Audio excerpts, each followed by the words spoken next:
աշխարհն իր հերոսների համար հուշարձաններ, կոթողներ, սյուներ է կառուցել։ Իսկ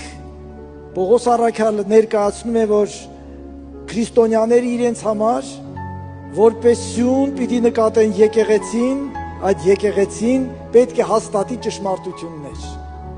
Եկեղեցին ճշմարտություն հաստատելու վայր է։ Եկեղեցին ինքը պիտի հաստատի ճշմարտությունները։ Եթե եկեղեցին դադարի ճշմարտություններ հաստատել եւ նաեւ այդ ճշմարտությունները եկեղեցուց դուրս կա հասարակության մեջ, հասարակությունն իր ճշմարտությունները կհաստատի եւ նրանք կգան եկեղեցի։ Եվ դժբախտաբար այսօր դա տեղի ունենում է։ Բայց մենք կանք, որ հռչակենք ու հայտարարենք,